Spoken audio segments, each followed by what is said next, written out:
Um,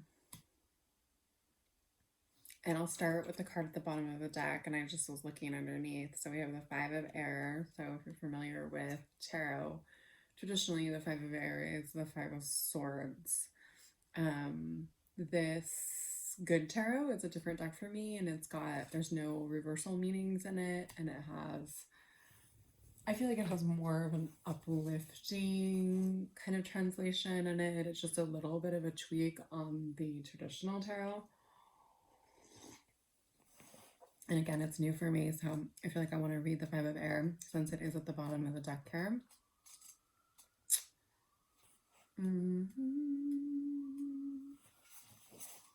And like I said, normally this is a card of conflict, and air is swords.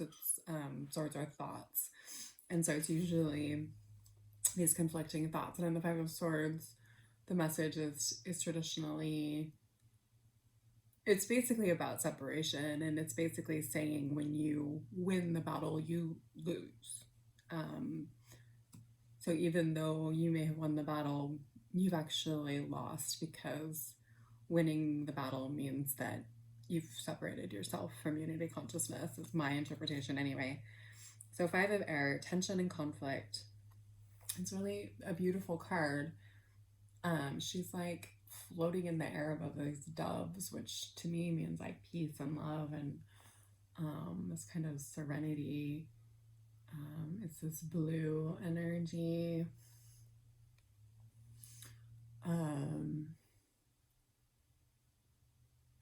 Which I correlate to the throat chakra's expression. So that would make sense as far as swords and thoughts and air and expression. Tension and conflict. Conflict is a good way to see my motives and intentions. I can use this experience to grow into a more authentic version of myself. It's not important to win. It's important to have integrity. Other people have different ways of thinking and may not always be in agreement with me. I open to this opportunity to live and let live. So this is a huge theme in my life right now. And so I'll just go ahead and just relate it to the collective energies. I mean, I feel like, I feel like we go through things energetically, especially if we're, certain frequencies, if we're attracting each other. So I, in the last 24 hours, have been in really uncomfortable conversations where it's really interesting. I've been on both sides of both expressing my desires with someone and being told that they don't desire the same thing, and I've been on the other side of that where someone's expressing desire with me and I don't desire the same thing, and they were both very uncomfortable in different ways. But it's like what it is, and what the core of it is it's allowing me to see what's surfacing within me. One dynamic, me having a hard time hurting someone's feelings, me having a hard time expressing my truth and being clear about my boundaries, again for reasons of not knowing how to approach it when I feel like it goes against what somebody else wants. And then the same way, expressing the vulnerability of what I want, what I desire, and asking for it, and being faced with someone denying a reciprocal affection for me or desire of me, and then dealing with the feelings of rejection or not enoughness, or anyway, allowing those things to surface within me, all of it. So this Five of Air, and so what I was laughing at is underneath this Five of Air is the Ace of Water, which is the Ace of Cups in the traditional deck, which is about self-love. And so I was just talking to somebody last night about how, triggers, my teacher Kimberly used to say this, triggers are the pathway to your healing. And so while we were in a triggered conversation with each other, we were openly identifying that triggers were where the gold was, and where the path to any places in ourselves that we were rejecting. So if I have feelings that come up that I'm not enough, or if I have feelings that I can't speak my truth because someone will reject me and I need that validation in my life, these are all barriers. And ultimately, like at the foundation of all of it is this self-love, which is this full alignment with the allowance and ownership of the emotional energy that comes through us, so the allowing us to be loved, and also just allowing whatever energy emotionally is coming through us to be and to be expressed, and without any need of another cup or another whatever. Just like this ace is just the single initiation of emotion, and like it starts there with just honoring that moment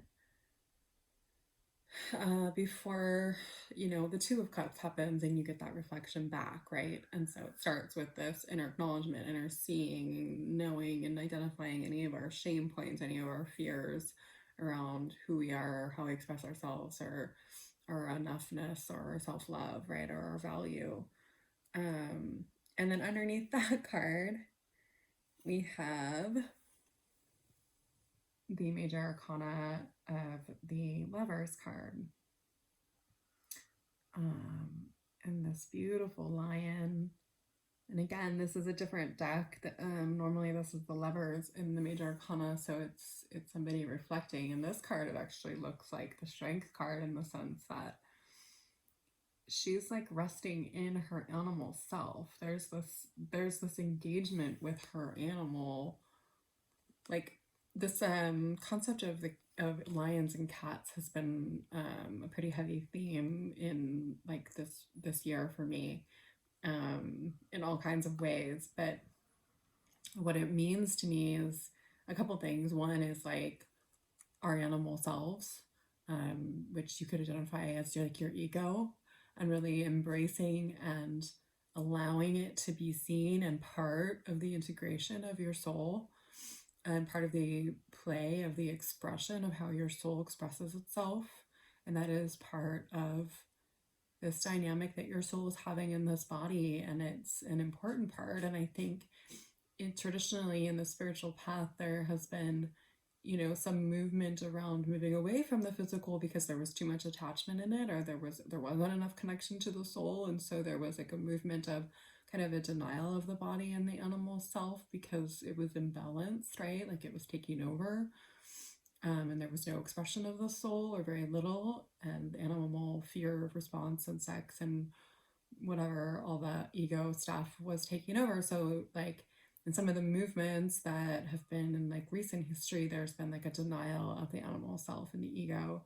And to me, this card, and the Strength card in general, and cats in general, is around this whole integration of the spirit with the body, and a full like interactive dynamic where we're not trying to transcend our ego and our bodies. We're aware that we are a bigger presence, and then ultimately the goal is to then choose how we then engage with and respond to our animal selves. And there is at the heart center, there is an intelligent interaction between the two of them. If we think of our root as our more base and animal selves, and we think of our higher chakras as our spirit self, and that's more higher frequency, much more infinite and sort of limitless, and then down to our base where we're more limited and denser, and you think of the heart as the sort of intersection and this intelligence, of this playing between the two, right? And how we honor it. And so in this card, it's just interesting to me that the Lovers is not, the Lovers card is typically two people mirroring each other, a male and a female, and there's sort of this divine presence that's sort of uniting them. In this card, it's this woman alone, and allowing herself to be comforted in her ego, in her security, in her needs, in this, like, I'm just resonating with like she's like cuddled up into that lion, like he's creating this source of like security and warmth. And that's how like I have been in this like cashmere and in my physical realm, and allowing myself to shower myself in those kinds of security, warm, safety, grounded energies, right? um and they're sleeping together, like they're sleeping. So I'm just so resonating, like I have been sleeping these last like 6 days, and it's been a luxury to me. And like I said, like it's no small thing for me to set aside time to just sleep, to just relax, to read books, to just cozy up. I'm not a TV watcher, but I love listening. I've been listening to a really amazing book worth mentioning, called the um, The More Beautiful World Our Hearts Know Is Possible by Charles Eisenstein. And he wrote something like Sacred Economics or something. Really amazing author. And I feel like he's really combined so many of the books and teachers that I've been absorbing over the last 10 years or so, in such a beautiful way. And there's another book that I read, which I might get to later, that I read on Christmas Day. And I'm going to keep going a little bit and just show these to you. So The Call is a major arcana, number 20. I actually don't know what that translates to in... Oh, the Judgment. So this is the Judgment card in the regular deck. Look how beautiful it is, the Call. And it's this gorgeous feminine energy everywhere. And this has also been a theme, like a big one this year for me, and just, I think also just collectively, and in this broader theme of the divine feminine rising into a calibration, into an imbalanced masculine energy that's been sort of dominant, as well as the literal earth energy sort of rising. And there's this woman named Jean Houston. And so I was going to talk about this, and I'm feeling the call to go there. And I discovered her because I was looking at PhD programs at Pacifica. And she used to work with, basically Jungian psychologists, and she is incredibly brilliant and well spoken in her 80s, and just brilliant. And she talks about this transition, and just like everybody else is, like Eckhart Tolle calls it the new earth, and each kind of spiritually enlightened person has their sort of, Dolores Cannon talks about the new earth, and all these people that are really tuned in are really talking about the transition right now, and the changing of the frequencies of earth, right? And the revelations that are happening, and understanding very much that what we're perceiving as COVID, and what is also very real experience of COVID, is part of this awakening that's happening in the earth and in the culture, and also the breakdown of old structures and old power systems and old masculine dominated ways of creating structure and beingness in the world. And so she was talking about, I stumbled across her this last month again while I was looking at the PhD program.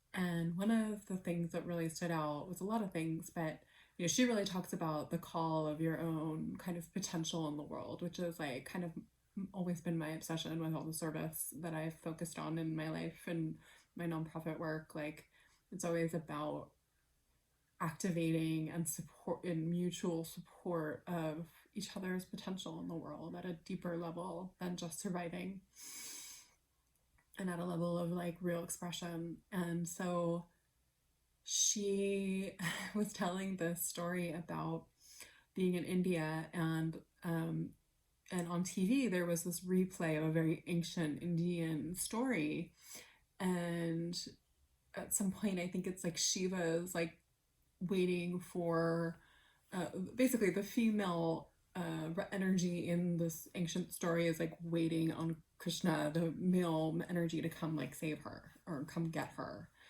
And she's talking about how she's in this room with all these Indian cultured people, and she's in like full reverence of this old historical storyline, and the women in the room are like, this is so outdated, like we need to change this story. And she was sitting there going, this is ancient, this is like we should have reverence, like you can't just like change the story of the Bible, like, you know. That was her kind of response to it. But ultimately where she kind of lands with it is she's working with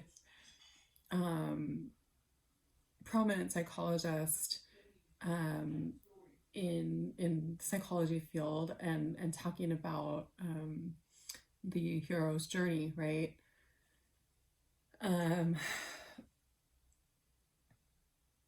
Working, I think, side by side with Jung himself and in her life. And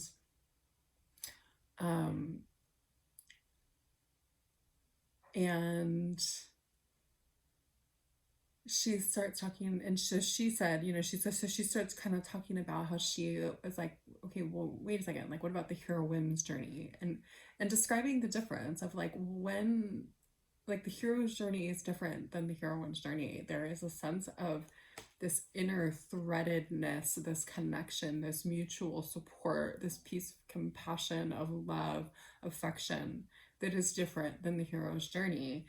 And so this is very much part of the energy I feel rising in my life and in the collective energy. And just the way that it's like shown up for me in this really big way is like, I got this property this year. Like literally, I've been here for 1 year. And what ended up landing here was me with taking my mother in, my daughter. My son wanted nothing to do with it. He left and went to his dad's. I took in, or we ended up being here with also a good girlfriend of mine from my childhood and her 4-year-old daughter, who were exiting kind of a traumatic situation. And we landed here together with, a female dog and, 13 chickens and eventually a brother and sister cat. So we have one male little orange lion that walks around, and it's been beautiful to get these cats. And going back to this theme of cats, I haven't had cats since I was a kid, and I had a strong resonance with cats. And cats are an embodiment of really like pure self-love, like pure emotional independence. And I feel like that has been the theme of this year. It's like confronting us with all the ways that we give our power to external situations, and letting COVID and how the world is showing up around us determine our internal state. It's been a mirror of how much power we give away to the external, and then an asking of how we reclaim that internally, how we go into self-care, how we cultivate inner wellness when the external is not cooperating. And cats have been, part of that theme, right? Of cats are not interested in your approval, but at the same time, when they're ready, they do their thing, and then when they're ready to love, like they're so loving and so incredible. But it's on their terms. They're not dependent on your approval for anything, honestly. And I love that about cats, and watching them nap and watching them play, especially when they were kittens, and the way they would play and wrestle and, just this ridiculous stuff they would do as kittens. And nap in the daytime in the sun and stretch out and get cozy and just all of that. Like, they were such a teacher for me this year. And I felt that really globally as an animal spirit guide for the collective, to really start to cultivate our own inner self-love and not be so dependent on external validation. And this year has been a gift in that.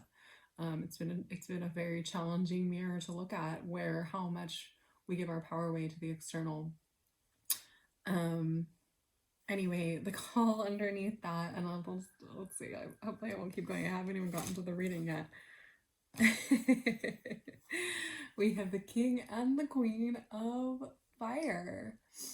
So I'm just gonna keep going. So the King and the Queen of Fire are, so for me, the Queen of Fire is about the witch energy, and again, there's a very strong resonance for me in this archetype, where I was as a child a visionary and artist, and when I was very much in other realms, and so I wasn't engaged through the academic setting that I wasn't in, and I was medicated when I was 15. I was put on Ritalin, and was on it for about 7 years to sort of get me through that academic sterileness and sort of unnatural way of being for me in the world. And this last year has really been about, these last 10 years has really been about, but me reclaiming this kind of, and me identifying that, like, if I had just been born and allowed to just be who I was and what I was drawn to, I would have been a healer, I would have been a medicine worker, I would have been an energy worker, I would have been a visionary. I was incredibly creative as a child, incredibly tapped in, incredibly sensitive. And I basically was, drugged and asked to disconnect from who I was, so that I could be accepted as a nice, productive member of an accepted member of the culture that I was in. And so, and I did that. And so this year has really been about, like, reclaiming the visionary that I am, the gifts that I have, the intuition that I have, the healer that I am, and learning about what does that look like, what are those skills actually, like seeking teachers to show me, like how do you implement your intuition in a way that's very practical and hands-on. And so I've been going through the process since COVID started of an intense validation in that process, and going out into the world, and after cultivating it these last 10 years, kind of secretly, then going out into the world and realizing the validation of my gifts in that, and owning that, and not only being okay to be that in myself, like allowing myself that permission and not having shame around it, because that's what I feel like I've been doing. I've been letting go of the shame that was inherited in me, and probably many lineage of being burned at the stake in this energy, to not only owning it and letting go of the shame within myself, but being able to stand in a place where actually I'm very empowered, acknowledged in it, and regardless of how people respond to it, like, it's been like just stepping into and stepping out with this energy, and also knowing that my partnership, in a masculine physical form, is not going to come in until I really step out into the world in this way and really own who I really am, and not just be this kind of witch in the shadows, or this kind of spiritual healer in the shadows, and then put on my game face for a different demographic in my workplace. And so there's been this bridge happening in this year, in this kind of reclaiming of my relationships with women and the support around me in that. That's been huge for me. Like, this trip to Costa Rica was this trip of, I didn't know that it was, but it was a trip about sisterhood and feeling held. And it was like, I had this realization at the end of my trip to Costa Rica that it was the first time I felt seen, accepted, and not alone in the world. And I've had people around me my whole life. I've had, but like, the way that I was able to authentically express myself, my visions, and be seen and celebrated in that way, and in ceremony, and in these kind of this kind of plant medicine journey, and just this, in song and in vibration in that way. Like, I was doing ceremonies where I was singing for like 6 hours straight. It was so incredibly connective for me and powerful, and made me feel like I wasn't alone for the first time. And so just all of that. And then, just here's this King of Wands here right under the Queen. So this is always a coupling, and just this reminder of like, when we really step into like, both of these people are able to come into a new situation, express their creative ideas. They're very confident.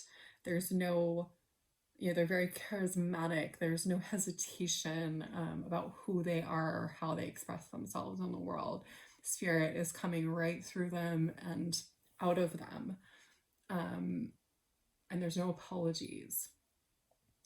And so, yeah, just really feeling that like reclaiming of this divine feminine, of this kind of intuitive witch, which is basically just somebody that's in tune with subtler energies and plant medicines and the engagements with the earth and the power of that, and the power of vibration and music, and understanding us as frequencies and not as separated body parts and separated individuals even.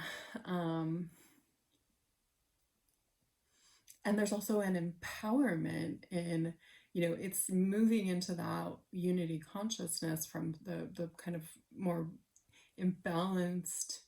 If we have an imbalanced masculine energy, I would say that it is this illusion of separation. And that's where these concepts of war and dividing ourselves into these compartments of science, instead of seeing everything very holistically.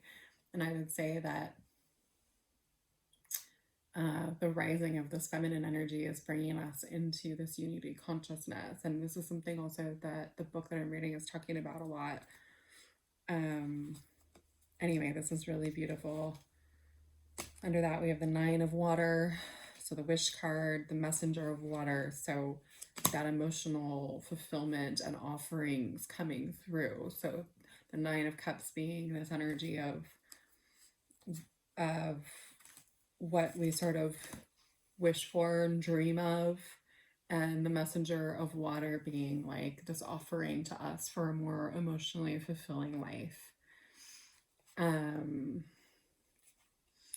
Wow, I'm already at 40 minutes and I haven't even gotten to the spread. So I feel like almost everything that I wanted to say already came through. And so I'll just go ahead and show the spread. So we have the Five of Earth.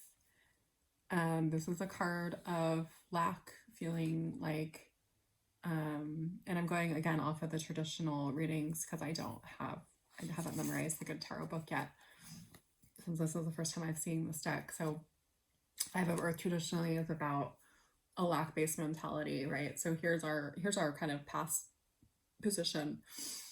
A feeling of lack, being left out, lack of abundance.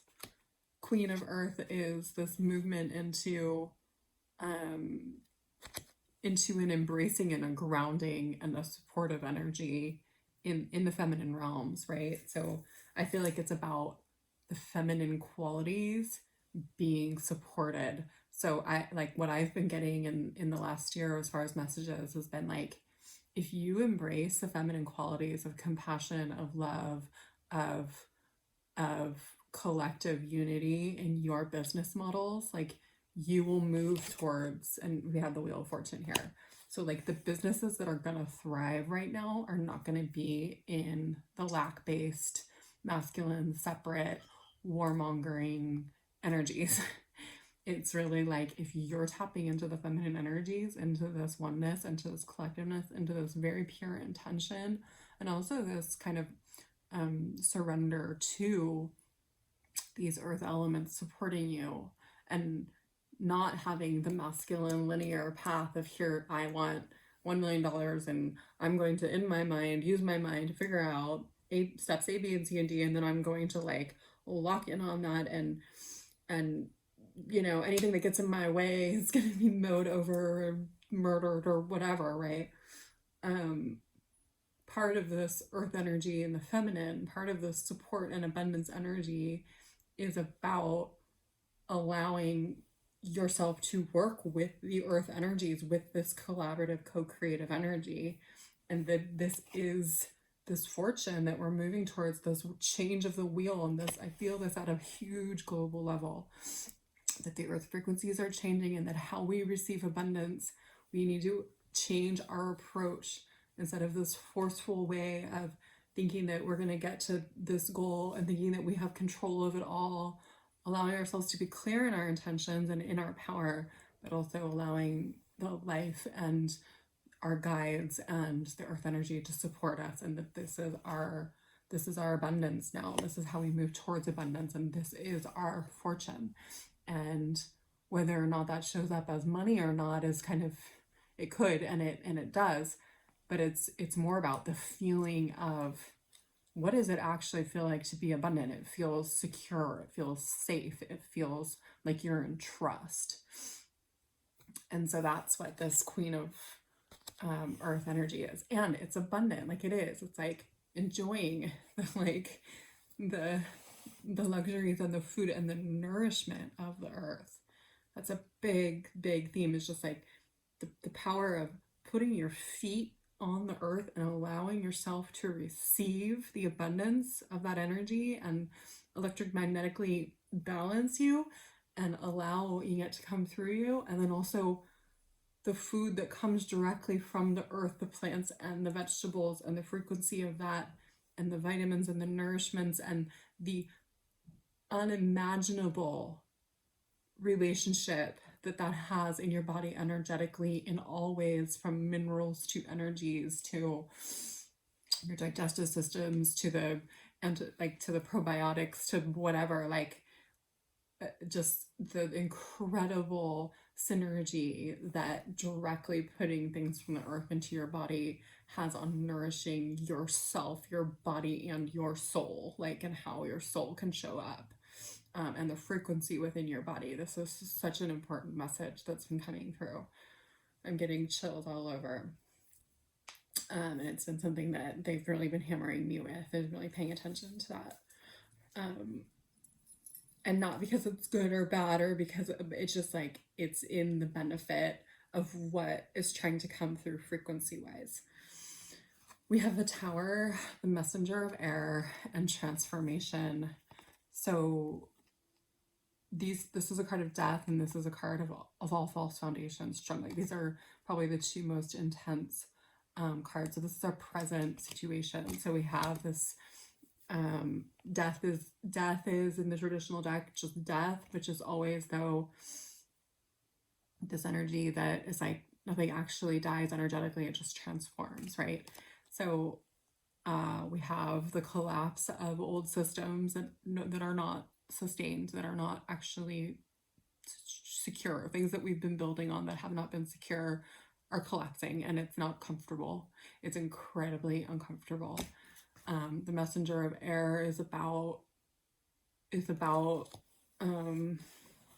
I feel like because it's in the middle, I'll go ahead and read it, but air energy again is swords, it's thoughts, it's direct communication, and exchanges of communication. So I'll go ahead and read it.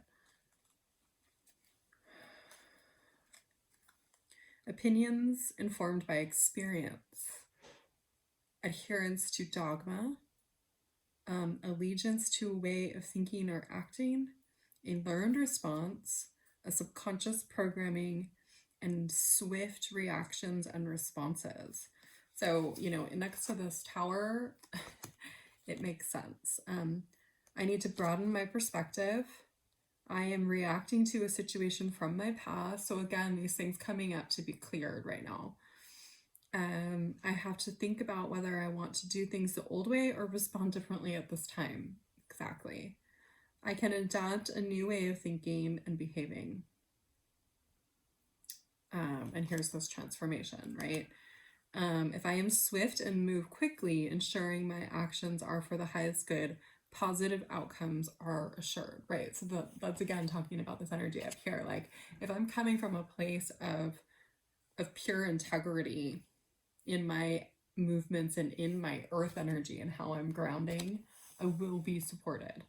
And that is like a big message, to let go of fear around, if I move from a place of compassion and altruistic values, I'll be, on the streets and homeless. Like, there's definitely this call to trust there. And so what's happening is all the false foundations and all the foundations based in separation are being like shaken, and they're being shown for what they are, and they're giving us a choice to see that we have a choice to choose another way.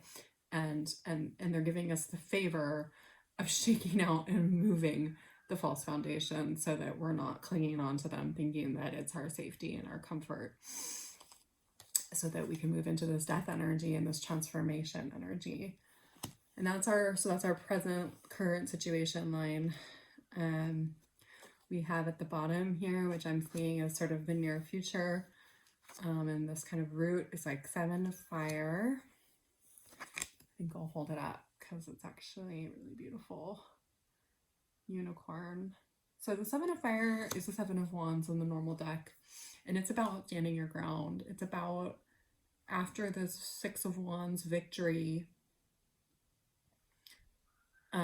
dealing with everybody coming at you and trying to knock you down. It's like anybody that has accomplished anything in their lives in significance has been somebody trying to knock them over. So that's what this card is about. It's about staying in your higher ground. I mean, this unicorn is obviously a card of kind of this magical power. It feels very free. He's very elevated up on this, on top of this mountain. He's lit up in the dark. He's this light in the dark. And it reminds me of like these light workers that go out and put themselves on social media, and people, bat them down or try to knock them down, or their frequency is annoying to them because it doesn't match theirs, or whatever. It triggers that, them standing in their light and their integrity is triggering to them because of their own woundings and denial of their own light and self. We have patience in the center of the bottom. Maybe I'll go ahead and read that one. This is temperance in the regular deck. And I would say that patience in the last 10 years for me has been the most challenging and one of the biggest things that I've cultivated. It was the hardest thing for me to cultivate. My patience when I started my journey was, I could see things that were in bigger timelines than I wanted to observe. And it's still a challenge for me. It's still a constant practice for me. This temperance, this balance, this, temperance is also about taking one form and transmuting it into another form. So it's also, to me, about taking the contrast and transmutation, right? And that patience is a part of that. Also, a part of patience is trust, and trust in the transformation, and trust in what's coming through, and trust in where it's trying to go, right? And then on the last cards, 2 came out. We have the moon and we have justice, 18 and 11. And again, like, this deck is I didn't realize this deck is so feminine. And almost every single card on here has a feminine energy. The Tower has no person, and the 7 of Fire has no person, but there's just this incredible feminine energy through all of these cards. And I know that there's kings and knights and other entities here in this deck, but this feminine energy is very prominent. So because these are the future cards, I'll go ahead and read all of them. So 7 of Fire, and because I've never read them, personal best, going the distance, preservation, and nonconformity. Beautiful. I'm unstoppable. My passion pushes obstacles aside as I engage in sustained effort. There's definitely a long haul energy here too. It's like, pace yourself. you like have your vision on the big transformational process and understand that there is a very big and very rapid transformational process, but like the energy is asking us to stay very present, very grounded. So as much as there's a lot of energy transmuting in me and in my life and changes happening, there's also this very intense, understanding of my need to rest and to be in presence and to reflect and to journal and to stay very grounded and very secure and like, pay my taxes and do X, Y, and Z and keep things in order and keep that grounded energy, because that's going to be needed for us to lift, right? Like the roots need to be secure and old and deep for us to really rise. And that energy is it's very slow and very balanced, right?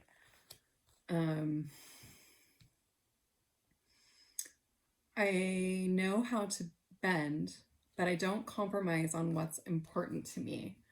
So that's like the roots is like the values and the integrity and the sort of ownership of, I want to say, what your boundaries are and really being rooted in that. And then that allows for anything else that wants to kind of like, okay, I don't need to identify as the mother of young children anymore. I'm in a different, I can kind of let go of that persona of myself, or this idea of me as somebody that does a specific X thing for a living only, right? That is very linear, very 3D.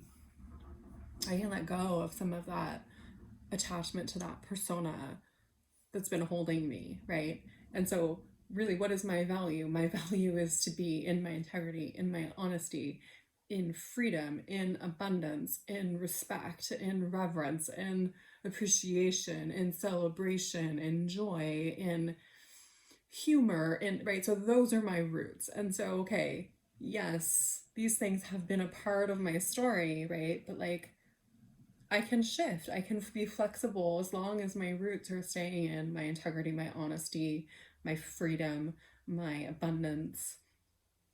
I can shift how my identity wants to show up here, or how I express myself in my work, or how I show up as a parent, or whatever, or how I show up for myself even. I don't compromise on what's important to me. If others aren't happy with the course I'm on, I don't have to let their concerns affect me.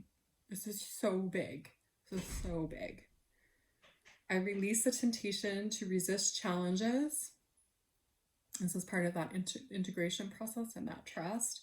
And I trust that I can make things happen as I live life on my own terms. Inspired solutions present themselves. Wow. I don't think I need to speak any more on that. That's so beautiful. Okay, so now we have patience, which is the temperance card. Moderation. Right. That again, that like knowing that things are shifting and staying grounded and slow and like making sure that we're really integrating. Like if a feeling comes through, we're not just going to respond and jump on it. We're going to really allow it to surface, to integrate into all of our energy centers and emotional bodies and higher knowing, and make sure that it's really calibrated before we move it out into the world.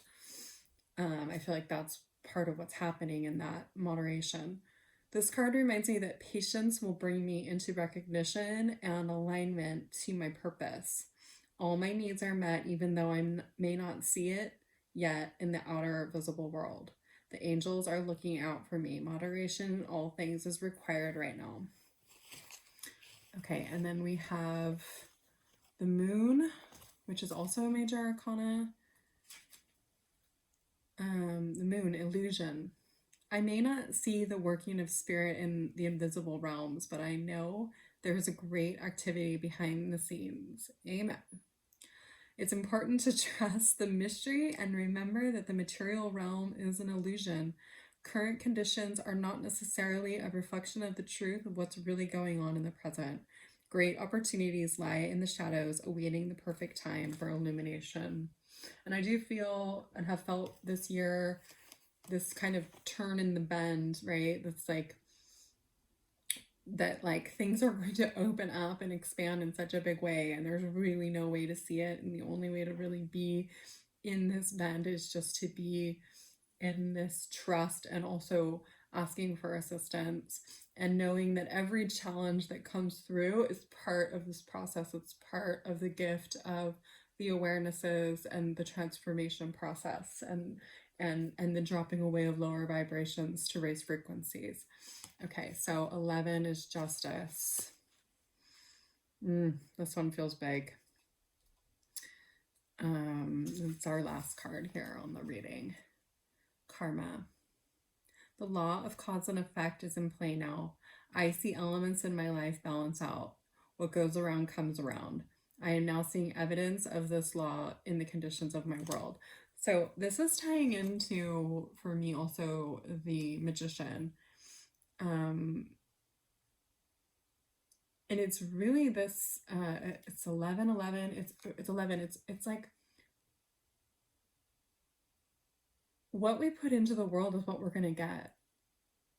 And having an awareness of that is incredibly powerful.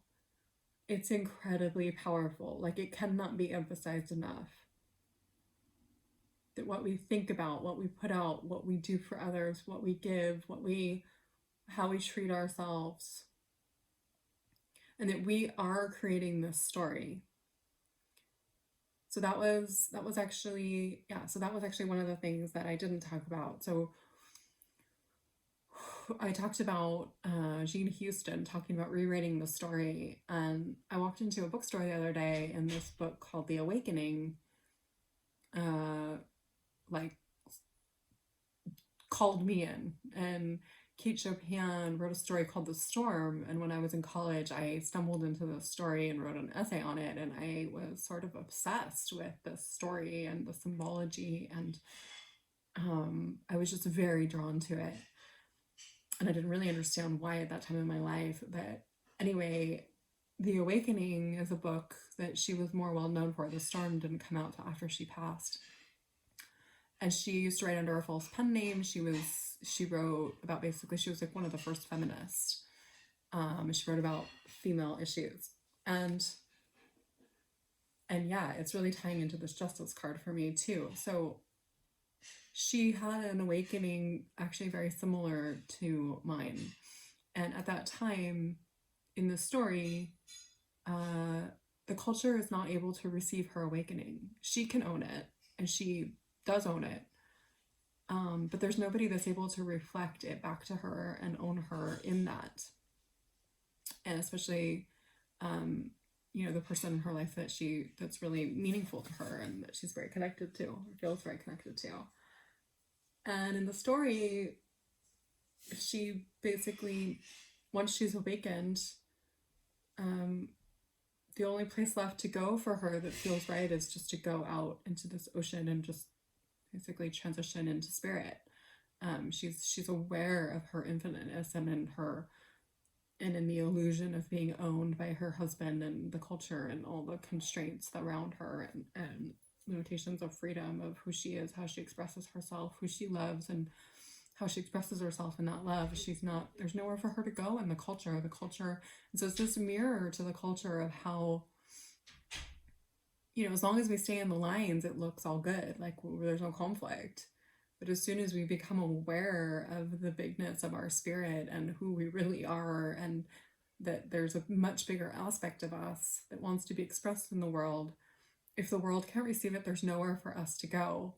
And I feel like right now in this transition in the world, there's an opportunity for us to embrace more of the spirit of who we are in our physical embodiments. There's an opportunity to step into who we are at a much more limitless level and not be prosecuted or murdered or completely outcasted by the culture and denied and rejected from anybody that's too scared and has rejected that aspect of themselves.